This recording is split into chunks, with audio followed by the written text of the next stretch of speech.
Hello, my name is Mohammed Nahir Olawal. I am the project lead of the Grassroots Investigative Reporting Project at the Daily Nigerian. I am a Nigerian journalist, fact checker, and development practitioner. I graduated top three of my class, where I obtained a BSc in Information and Media Studies from Bayero University, Kano. And in 2020, I bagged the campus journalist or the National Campus Journalist of the Year award. And ever since then, I have delved into developmental journalism because of the realization of how journalism can serve as a key tool for community impact and influence.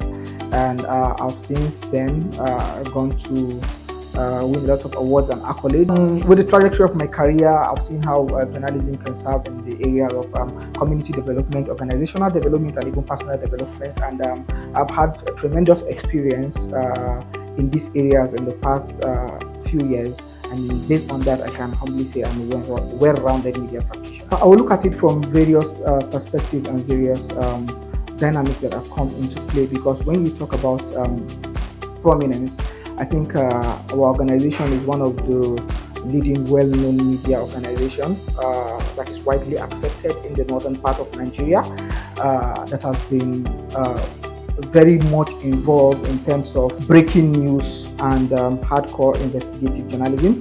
But we came more to prominence during the time we did a series on a sitting state governor who was allegedly stuffing dollar in his pockets. During that video leak, our organizational recognition skyrocketed. But we have always had a structure, we have always had a place to practice.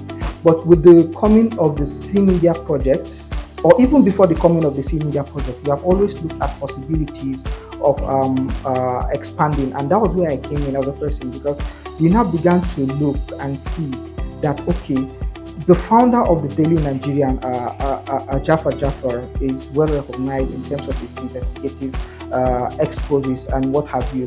But what is in it for the next generation of journalists, especially those who are working at the subnational level? From which area can they tap mentorship? From which area can they tap skills and also do what people like Jafar is doing in terms of holding power to account? So we conceived the Grassroots Investigative Reporting Project as an answer to some of these organizational questions, because we see that despite the fact that we are doing well, we need to blossom.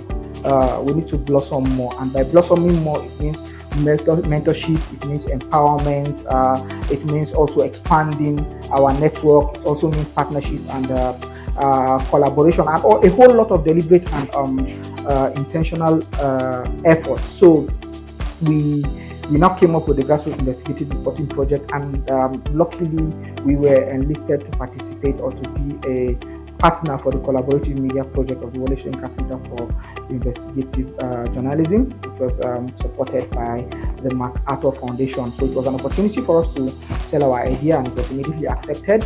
And that has afforded us the opportunity to be able to grow in leaps and bounds in terms of basically the stories we do, in terms of even the number of stories we do within a given period. Maybe if we're doing one or two investigative stories once in a while, we started counting more investigative stories within a month and years, and even the impacts have tripled in fold. And then we have been able to ensure that the mentorship that is needed at the subnational level is being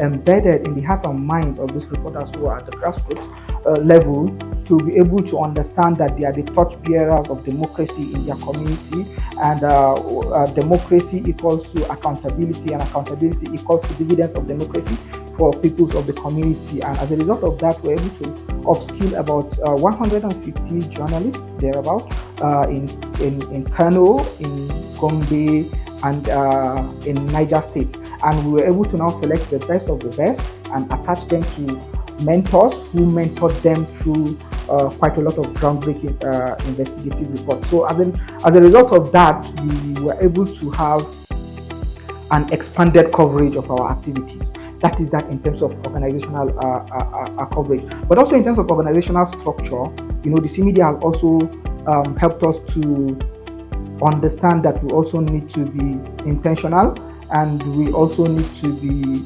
flexible and flow with the dynamics of the changing media ecosystem. So we have realized that there need to be we already had this clear-cut structure previously, but then we have to expand our structure. We now have the accountability desk. We also have the investigative journalism desk. We also have the project decks, which are all as a result of our involvement in the C Media project.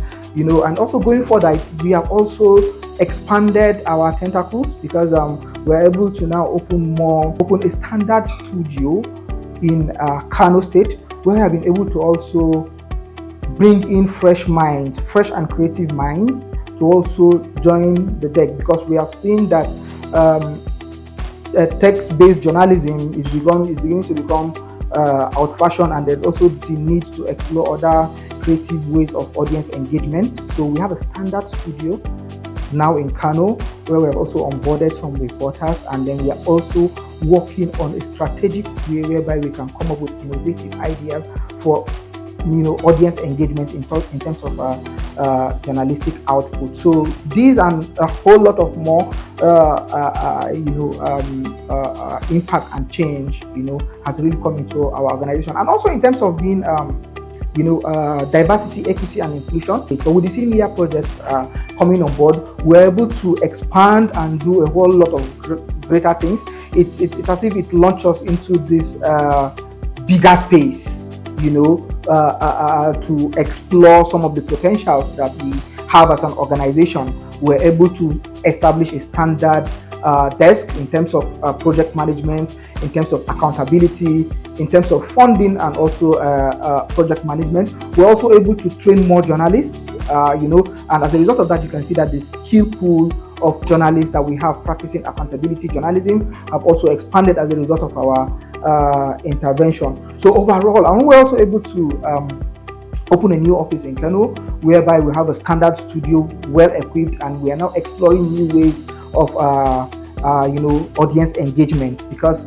the text-based form of news and journalistic output presentation is beginning to become obsolete. So we want to look at more engaging ways, and I can assure you that in the coming months or in the coming years, we are going to bring out a mind-gripping, innovative way of engaging audience with our journalistic content, and all this would not have been possible except with the intervention of the collaborative media project of the Wole Center for Investigative Journalism.